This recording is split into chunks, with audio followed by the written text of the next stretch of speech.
Shalom, Bapak Ibu yang terkasih di dalam Tuhan, salam sejahtera, puji Tuhan. Kita kembali untuk mendengar firman Tuhan, dan saya senang sekali bisa memberitakan firman Tuhan kepada Bapak Ibu sekalian. Bapak Ibu yang terkasih di dalam Tuhan, adapun tema kita pada hari ini adalah kegagalan hidup berkorelasi dengan sesamanya. Kegagalan hidup berkorelasi dengan sesamanya. Untuk itu kita berdoa terlebih dahulu. Terpujilah namamu Bapa Surgawi, Allah yang kami sembah. Di dalam nama Tuhan Yesus kami mengucap syukur jikalau hari ini kembali mendengar firman-Mu, dibentuk dengan kehendak-Mu untuk hidup kami seturut rencana-Mu dan selalu dalam kemuliaan-Mu. Terima kasih Bapa, terpujilah nama Tuhan, berkati pemberitaan firman-Mu ini. Di dalam nama Tuhan Yesus Kristus kami sudah berdoa dan mengucap syukur, haleluya, amin. Puji Tuhan Bapak Ibu, tema kita hari ini adalah kegagalan hidup berkorelasi dengan sesamanya. Dan perlu perhatian kita Bapak Ibu, bagi Bapak Ibu yang percaya, sekali selamat tetap selamat, khotbah ini tidak Bapak Ibu butuhkan. Iya kan? Jadi Bapak Ibu cukup sampai dibaptis, kemudian sudah tidak perlu mendengar khotbah lagi, tidak perlu ke gereja lagi. Karena percaya sekali selamat tetap selamat. Khotbah ini dibutuhkan bagi orang-orang yang tetap setia kepada keseluruhan akan firman Tuhan.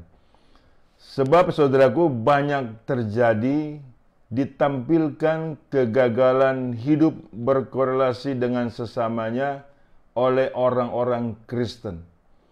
Iya kan? Kok bisa sedemikian rupa? Karena mereka nggak ada perhatian di situ. Tidak ada konsentrasi lagi di situ karena mereka hanya percaya sekali selamat tetap selamat. Sehingga pada akhirnya mereka masa bodoh dengan permusuhan antar sesamanya, dendam, kecewa, saling menyakiti, saling menjahati Bapak Ibu. Nah ini terjadi sekali di sekeliling kita, ya kan? Sangat-sangat sering kali kita tahu dan kita dengar. Bahkan mungkin kita juga mengalami hal tersebut. Ya kan, tersakiti dan untuk kita kecewa. Kegagalan hidup berkorelasi dengan sesamanya ini sebetulnya membahayakan iman kita loh Bapak Ibu. Iya kan? Karena ada tumpuan firman di dalam hukum yang utama. Untuk itu saya baca lebih dahulu. Saya baca lebih dahulu di Markus 12 ayat 30 sampai 31. Markus 12 ayat ke-30. Kasihilah Tuhan Allahmu dengan segenap hatimu, dengan segenap jiwamu, dan dengan segenap akal budimu, dan dengan segenap kekuatanmu. Dan hukum yang kedua ialah kasihilah sesamamu manusia seperti dirimu sendiri.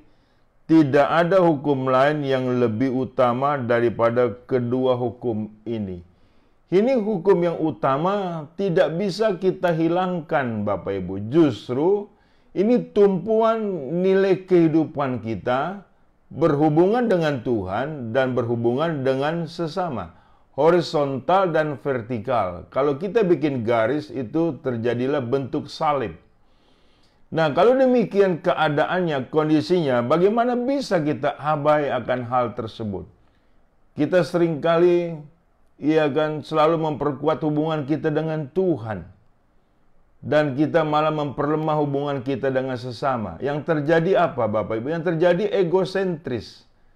Bagaimana bisa kita berhubungan dengan Tuhan, mengasihi Tuhan, begitu luar biasa, tetapi mengasihi atas sesama yang kita lihat gagal. Sehingga pada akhirnya kegagalan tersebut justru bisa mengakibatkan fatal bagi perjalanan iman kita di sepanjang umur hidup kita. Ini perlu kita waspada di sini Bapak Ibu. Sebab banyak orang Kristen sudah tidak lagi gubris soal tersebut. Yang penting hubungan dengan Tuhannya dekat. Bahkan dengan bangga bersaksi dia dekat dengan Tuhan, bisa mendengar suara Tuhan.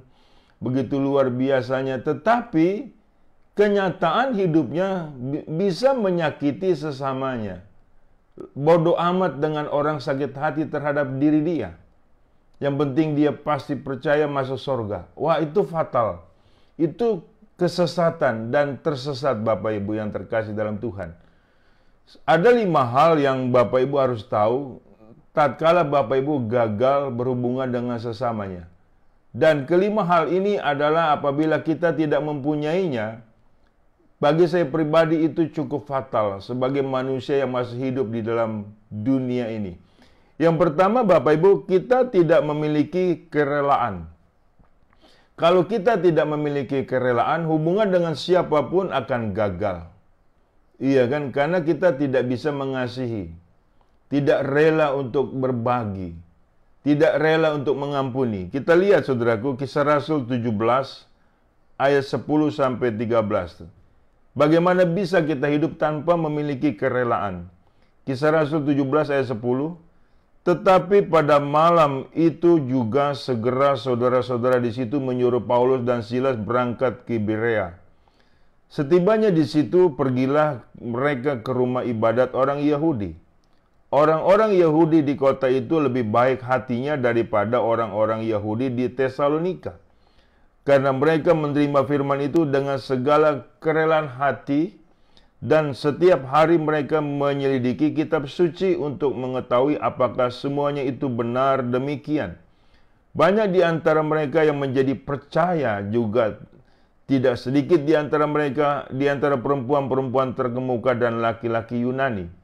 Tetapi ketika orang-orang Yahudi dari Tesalonika tahu bahwa juga di Berea telah diberitakan firman Allah oleh Paulus, datang jugalah mereka ke sana menghasut dan menggelisahkan hati orang banyak. Lihat, ada 2 perbandingan. Yang satu, golongan Yahudi di Berea. Mereka memiliki kerelaan tatkala diajar dengan firman Tuhan, sehingga mereka memperdalam kondisi kitab suci dan menyelidiki kondisi kebenaran kitab suci. Sementara jemaat di Tesalonika, saudaraku, tidak memiliki kerelaan itu. Mereka sama-sama mendengar firman Tuhan, tetapi mereka menjadi penghasut. Ingat baik, kalau kita bersinggungan dengan orang lain, berkorelasi dengan orang lain tanpa kerelaan, hasilnya adalah iri hati. Hasilnya adalah meninggikan diri. Hasilnya adalah nilai menghasut. Hasilnya adalah nilai kejahatan. Itu orang yang bergaul tanpa kerelaan. Sehingga padanya tidak bisa menyelami sesamanya. Tidak bisa menangis di tengah orang menangis dan tidak bisa tertawa di tengah orang tertawa. Malah kebalikannya. Dia selalu bikin orang menangis dan selalu dia bersedih tatkala orang itu tertawa. Ini satu nilai kekacauan yang sangat luar biasa, Bapak Ibu, yang terjadi atas umat Tuhan.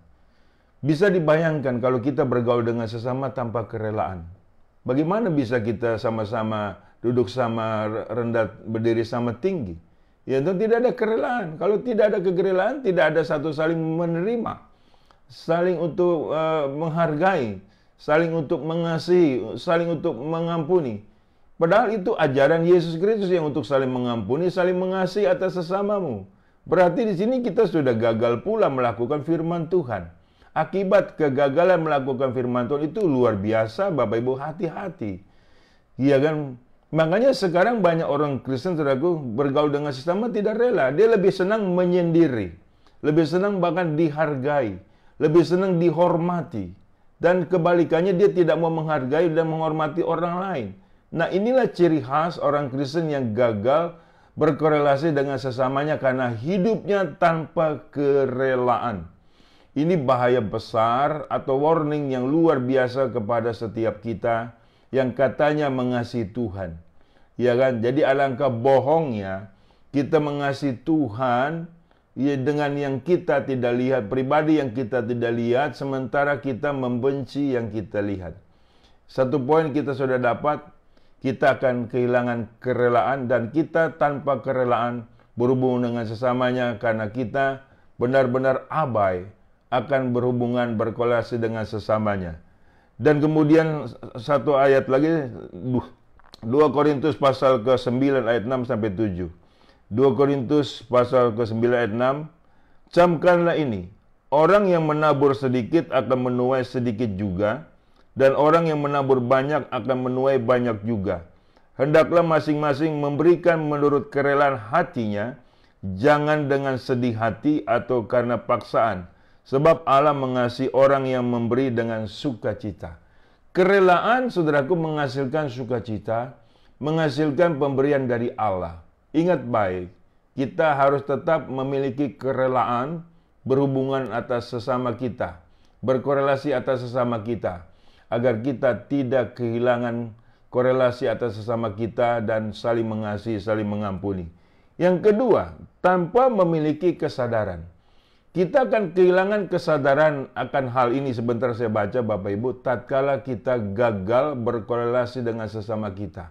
Dan tanpa kesadaran ini fatal Bapak Ibu. Yakobus 2 ayat 17.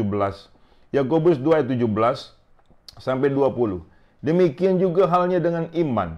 Jika iman itu tidak disertai perbuatan, maka iman itu pada hakikatnya adalah mati. Tetapi mungkin ada orang berkata, padamu ada iman dan padaku ada perbuatan. Aku akan menjawab dia, tunjukkanlah kepadaku imanmu itu tanpa perbuatan, dan aku akan menunjukkan kepadamu imanku dari perbuatan-perbuatanku. Engkau percaya bahwa hanya ada satu Allah saja. Itu baik, tetapi setan-setan pun juga percayakan hal itu dan mereka gemetar. Hai manusia yang bebal, maukah engkau mengakui sekarang bahwa iman tanpa perbuatan adalah iman yang kosong? Bapak Ibu mau bantah firman ini? Silakan bantah Bapak Ibu. Iya kan? Engkau kalau tanpa kesadaran, engkau katanya punya iman, tetapi tanpa perbuatan itu kosong. Kosong itu bilangan yang tidak ada. Dibandingkan nol. Nol dalam hukum matematika itu ada bilangan tak terhingga. Tetapi kalau kosong, empty, kosong, suruh melompong. Yang banyak orang Kristen seperti ini, imannya kosong, tapi dia mengakui sangat mengasihi Tuhan. Itu omong kosong Bapak Ibu. Yang rugi diri sendiri. Ruginya nggak terkira Bapak Ibu. Makanya di sini banyak orang Kristen yang gagal berhubungan dengan sesamanya, berkorelasi dengan sesamanya, karena saudaraku imannya kosong, imannya tanpa perbuatan. Memang kita diselamatkan tanpa perbuatan baik kita. Tetapi setelah kita diselamatkan harus menampilkan perbuatan baik dong. Yakobus 4 ayat 17, jika engkau tahu berbuat baik, engkau tidak lakukan, engkau berdosa. Tinggal kita kumpulkan saja perbuatan baik apa yang kita tidak mau lakukan. Dan dosa sedang untuk kita kerjakan. Upah dosa adalah maut. Jadi itu kondisi yang terjadi kalau kita punya hidup gagal berkorelasi dengan sesamanya karena tidak ada kesadaran. Dengan tidak ada kesadaran, saudaraku, ini fatal akibatnya. Perlu Bapak Ibu pikirkan baik-baik, kecuali Bapak Ibu kan tersesat atau telah disesatkan dengan pengajaran sekali selamat tetap selamat. Kan Anda nggak perlu khotbah ini, saudaraku, skip saja. Tetapi kalau benar-benar Bapak Ibu peduli, karena Bapak Ibu dan saya masih hidup di muka bumi ini, kita sebagai makhluk sosial tidak bisa mengabaikan untuk bergaul dengan sesama kita. Tunjukkanlah imanmu dengan perbuatan. Itu satu nilai kelengkapan yang Tuhan inginkan. Sebab iman tanpa perbuatan hakikatnya adalah mati. Itu yang dikatakan oleh Yakobus. Karena Yakobus melihat waktu itu tampilan-tampilan orang Kristen. Iya kan, mereka itu menggebu-gebu mengatakan beriman kepada Tuhan. Tapi perbuatannya enggak ada Bapak Ibu. Malah perbuatannya memalukan. Perbuatannya saudaraku menjadi batu sandungan bagi orang lain. Nah, kita jangan ternina-bobokan dengan kondisi seperti itu. Dan kita jangan bilang masa bodoh dengan hal itu. Ingat baik, ada akibat saudaraku. Galatia 6 ayat 7. Jangan sesat. Allah tidak bisa dipermainkan. Apa yang kau tabur itu yang kau tuai. Hati-hati Bapak Ibu dengan sikap kita yang beriman tanpa kesadaran Bapak Ibu. Iya kan? Jadi kita harus menjalankan dua fungsi yang sama baiknya. Kepada Allah kita juga berbakti, kepada sesama kita juga berbudi. Sehingga kita punya akal budi. Orang yang punya akal budi itu Tuhan berkenan. Haleluya. Kita dapatkan yang kedua. Kemudian yang ketiga, tanpa memiliki ketulusan. Tanpa memiliki ketulusan. Ini mengakibatkan nilai kegagalan berkorelasi dengan sesamanya. Matius 10 ayat 16. Lihat, aku mengutus kamu seperti domba di tengah-tengah serigala, ke tengah-tengah serigala. Sebab itu hendaklah kamu cerdik seperti ular dan tulus seperti merpati. Ini identitas kita. Ini karakteristik orang Kristen. Cerdik seperti ular, tulus seperti merpati. Hilangkan ketulusan itu menjadi kecerdikan. Kecerdikan tanpa ketulusan akhirnya jadinya kelicikan. Nah, kalau kondisi seperti itu kita nggak beda dengan serigala, saudaraku, yang sangat licik. Makanya banyak orang Kristen sangat licik sekali, saudaraku, dia bergaul dengan sesamanya. Sehingga selalu merugikan banyak orang. Sehingga banyak orang itu membenci dia, banyak orang itu akar pahit terhadap dia. Apakah kita dijadikan oleh Tuhan sedemikian rupa menjadi tumpuan kebencian orang? Kalau kebencian orang terhadap kita karena kita melakukan kebenaran, itu memang seharusnya. Tapi kalau kebencian orang kepada diri kita karena kita melakukan nilai kelicikan, itu namanya bukan anak Tuhan, Bapak Ibu. Itu namanya anak setan. Jadi kita harus mengerti, Bapak Ibu. Makanya, saudaraku, tanpa ketulusan, pergaulan kita, saudaraku, yang ada adalah kelicikan. Ya kan, yang kita inginkan adalah hawa nafsu. Kita selalu ingin merugikan orang lain. Itu namanya licik, Bapak Ibu. Seharusnya tidak ada sifat di dalam diri kita kelicikan semacam itu. Ya kan, mau mencubit, tidak mau dicubit. Ya, tidak bisa seperti itu. Berapa banyak akal bulus yang dipunyai oleh orang Kristen karena kelicikannya. Sehingga pada akhirnya, saudaraku, di masa bodoh telah menyakiti banyak sekali orang. Apakah ini tidak ada akibat bagi dirinya di kemudian hari? Ada akibatnya loh, Bapak Ibu. Makanya di sini kegagalan yang ketiga yang berkorelasi dengan sesama tanpa ketulusan. Kita lihat di dalam 2 Korintus pasal 1. 2 Korintus pasal 1 ayat 12.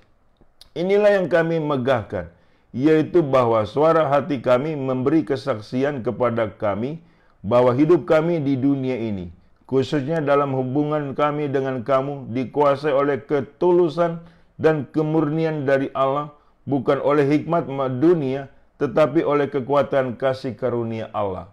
Orang yang menghargai kasih karunia Allah, hubungan dengan sesama itu tulus. Dan kondisinya juga, saudaraku, itu dikuasai oleh nilai ketulusan dan kemurnian dari Allah, bukan dari manusia, bukan dari dunia ini. Jadi kita mengikuti cara-cara siapa? Cara-cara apa? Cara-cara dunia apa cara-cara Tuhan? Seharusnya kita mengikuti cara-cara Tuhan. Notabene kita sudah mendapatkan kasih karunia-Nya. Kita mengertilah seharusnya hubungan berkorelasi dengan sesama kita seharusnya tulus. Tulus dan murni. Itu satu nilai, saudaraku, yang Tuhan inginkan. Itu sebabnya karakter Kristus di situ diberikan bagi setiap kita. Janganlah kita sampai gagal, Bapak Ibu, berkorelasi dengan sesama kita karena kita tidak punya ketulusan. Yang ada adalah kelicikan. Itu bukan predikat anak Tuhan. Itu predikat anak dunia dan predikat anak setan. Kita perlu membedakan hal tersebut supaya kita tidak bisa ditipu oleh iblis yang menyamar sebagai malaikat terang. Ada amin, Bapak Ibu? Seharusnya ada amin. Setiap firman Tuhan kita aminkan kalau untuk kita setia di dalamnya. Seringkali kita bilang amin tetapi nyatanya kita tidak setia. Itu cukup berbahaya.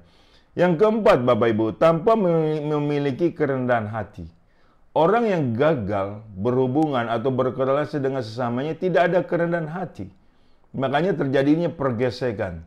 Kita lihat di Kolose 3 ayat 12 sampai 15. Kolose 3 ayat 12. Karena itu sebagai orang-orang pilihan Allah yang dikuduskan dan dikasihinya, kenakanlah belas kasihan, kemurahan, kerendahan hati, kelemah lembutan, dan kesabaran. Sabarlah kamu seorang terhadap yang lain, dan ampunilah seorang akan yang lain apabila yang seorang menaruh dendam terhadap yang lain. Sama seperti Tuhan telah mengampuni kamu, kamu perbuat jugalah demikian. Dan di atas semuanya itu, kenakanlah kasih sebagai pengikat yang mempersatukan dan menyempurnakan. Hendaklah damai sejahtera Kristus memerintah dalam hatimu, karena untuk itulah kamu telah dipanggil menjadi satu tubuh, dan bersyukurlah. Tidak ada kerendahan hati, kita tidak memiliki kemampuan untuk mengampuni. Tidak memiliki kemampuan untuk mengasihi. tidak memiliki kemampuan untuk menerima kemurahan, dan tidak akan ada memiliki kelemah lembutan, dan tidak ada memiliki kesabaran. Itu sangat merugikan kita jikalau kita hidup tanpa memiliki kerendahan hati. Ini hal yang keempat, kenapa kita gagal berkolerasi dengan sesama kita, karena kita tidak memiliki kerendahan hati. Justru sebaliknya, kita memiliki ketinggian hati atau kesombongan hati. Kita lihat saudaraku di dalam Amsal 18 Amsal 18 ayat 12. Amsal 18 ayat 12. Tinggi hati mendahului kehancuran, tetapi kerendahan hati mendahului kehormatan. Banyak tampilan-tampilan orang Kristen yang begitu sombong. Begitu luar biasa sombongnya, hanya dia saja yang benar. Kebenaran semuanya dikangkangi, dikuasai seolah-olah hanya dia yang benar.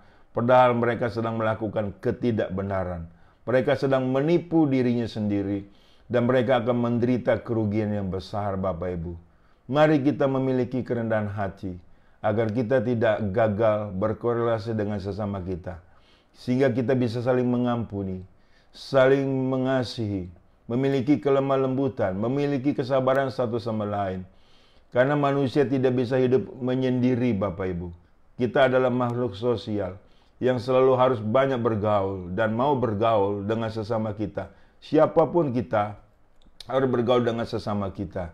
Sehingga kita benar-benar, saudaraku, ada nilai kerelaan hati, kelemah lembutan hati, dan kerendahan hati. Itu luar biasa. Sebagai umat Tuhan, saudaraku, jangan sampai kita gagal di situ. Kita gagal memiliki kerendahan hati akan fatal akibat di kemudian hari, dan bahkan berakibat fatal di alam kekekalan kita. Jangan sampai Bapak Ibu kita mengorbankan keselamatan kita, ya kan, oleh karena nilai-nilai tidak ada kerendahan hati. Yang kelima, tanpa memiliki kedewasaan. Tanpa memiliki kedewasaan. Ibrani pasal kelima. Ibrani pasal kelima ayat 11 sampai 14. Ibrani pasal 5 ayat 11. Tentang hal itu banyak yang harus kami katakan, tetapi yang sukar untuk dijelaskan. Karena kamu telah lamban dalam hal mendengarkan, sebab sekalipun kamu ditinjau dari sudut waktu, sudah seharusnya menjadi pengajar. Kamu masih perlu lagi diajar asas-asas pokok dari penyataan Allah. Dan kamu masih memerlukan susu, bukan makanan keras. Sebab barang siapa masih memerlukan susu, ia tidak memahami ajaran tentang kebenaran. Sebab ia adalah anak kecil. Tetapi makanan keras adalah untuk orang-orang dewasa yang karena mempunyai panca indera yang terlatih untuk membedakan yang baik daripada yang jahat. Pertanyaan saya, berapa tahun Bapak Ibu menjadi Kristen? Iya dong, berapa tahun? Apakah engkau sudah memiliki kedewasaan rohani atau masih anak-anak dalam rohanimu?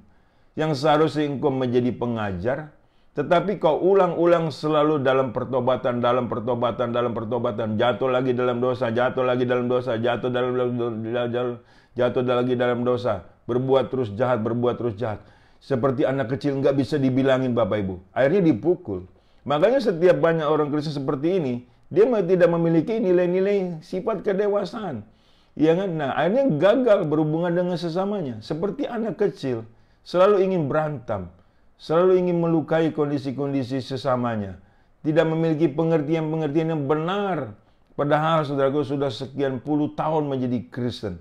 Tetapi perbuatannya sangat amat sering memalukan.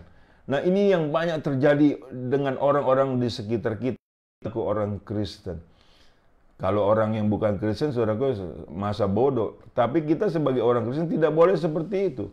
Tidak memiliki kedewasaan, saudaraku. Itu bertanda bahwa kita telah memiliki kegagalan di dalam berkorelasi dengan sesama kita. Dengan demikian, saudaraku, sampai kapan kita selalu kondisinya tetap menjadi anak kecil, padahal secara umur kita sudah tua. Kita kondisinya pada hari ini sudah mendapatkan yang berharga, nilai yang sangat berharga bagi setiap kita, Bapak Ibu. Iya kan? Makanya dalam hal ini, janganlah kita gagal berkolerasi dengan sesama kita. Horizontal. Karena kita pun juga tidak mau gagal berhubungan dengan Tuhan. Vertikal. Jadikanlah salib itu sebagai nilai sumber kehidupan kita. Di dalam salib tersebut Bapak Ibu ada pengampunan dosa, ada kasih sayang Tuhan, dan ada kehidupan yang kekal dan hidup kita dalam kemuliaan Tuhan. Kita berdoa untuk semuanya. Terpujilah namamu Bapa Surgawi, aku sudah menyampaikan firman-Mu supaya kami tidak memiliki kegagalan berkorelasi dengan sesama kami. Sebab di samping kami dekat dengan Tuhan, kami pun akan bertanggung jawab atas hubungan kami dengan sesama kami selama kami masih hidup di muka bumi ini. Agar nama Tuhan dipermuliakan dalam hidup kami, dan kami menjadi saksi kemuliaan Tuhan, dan banyak jiwa-jiwa datang kepada Tuhan. Terima kasih Bapa, berkati seluruh jemaat-Mu yang menyaksikan firman-Mu diberitakan dalam hal ini, pada hari ini. Terima kasih Bapa, berkati mereka, jadikan mereka itu menjadi alat kemuliaan-Mu dan banyak menjangkau jiwa-jiwa. Dalam nama Tuhan Yesus, aku sudah berdoa dan mengucap syukur. Haleluya. Amin. Bapak Ibu yang terkasih dalam Tuhan, terimalah berkat dari Allah Bapa, di dalam cinta kasih Tuhan kita Yesus Kristus, di dalam persekutuan dengan Roh Kudus-Nya yang selalu menyertai kita. Mulai dari saat ini sampai Maranatha, Tuhan datang kali yang kedua menyebut kita dalam kemuliaan-Nya, dan kita pun layak menerima kemuliaan Tuhan dari kekal sampai kekal. Haleluya. Amin.